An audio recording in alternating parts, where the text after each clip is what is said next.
Good morning. Welcome back to the Red Mic. Happy Thursday. Glad you're here. Today's Red Mic message, it's a story about the bag that changed America. Now, some stories improve with retelling. This might be one of them. One of America's greatest businesses may have started with a bag of chips and a story that got a little bigger every time it was told. In the summer of 1932, Charles Elmer Doolin was trying to save his struggling confectionery business in San Antonio. Ice cream sales were slipping during a brutal price war, and he needed something new to put on his shelves. Well, one afternoon, he wandered into a small cafe, ordered a sandwich, and he was served a small paper bag filled with fried corn chips. The chips were made by Gustavo Holguin, a Mexican immigrant who had brought the recipe with him from Mexico. They were simple, crispy, salty, different. Doolin took one bite and immediately saw something bigger than a snack. Now, according to the traditional story, Holguin was preparing to return to Mexico and agreed to sell Doolin the recipe, the equipment, and the rights to produce the chips.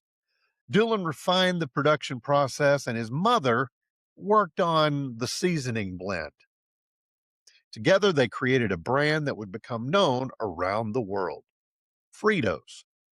Now, before the historians start typing in the comments, it does seem that chip inventors can be a little flaky.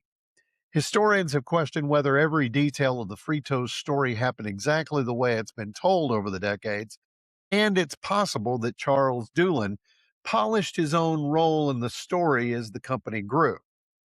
And he's not alone. Richard Montañez became famous for saying he invented Flamin' Hot Cheetos while working as a janitor at Frito-Lay. And it became one of the most inspiring corporate success stories in America and even inspired a major motion picture. Now, I met the guy who played Richard, actually met him walking into a grocery store here in Austin. I was like, wait a minute, weren't you in that movie? And he was like, yeah. And I was like, hey, nice to meet you, man. Great movie. Enjoyed it a lot.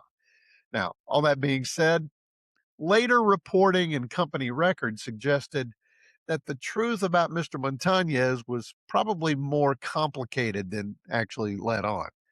And maybe that's what happens when a success story gets big enough. The facts stay recognizable, but the edges, like those chips, get a little crispier.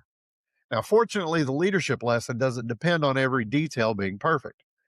Whether Charles Doolin bought a recipe, improved an existing product, or simply recognized an opportunity that everybody else overlooked, one thing is beyond dispute.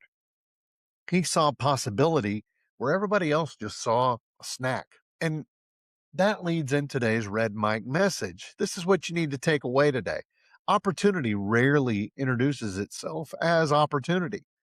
Most of the time, it looks ordinary. It looks like a conversation that other people are ignoring, a struggling employee that everybody else has written off, a small idea, a customer that nobody notices, a simple bag of corn chips. The people who change the world aren't always the ones with the biggest ideas. Often they're just the ones who are paying attention. Very few accomplishments belong to just one person. So whether it was Gustavo Holguin bringing the recipe from Mexico, Daisy Doolin improving the seasoning, or Charles Doolin building the company, each person contributed something the others couldn't. Leadership is not about claiming every success, it's about recognizing every contribution. So believe in people. The greatest leaders don't just build companies, they build confidence, they build teams, they help ordinary people accomplish extraordinary things. And the next opportunity that changes your life probably won't arrive with a spotlight. It'll probably show up quietly. It may arrive looking too ordinary to notice. It may even come in a plain paper sack. The question isn't whether opportunity will come.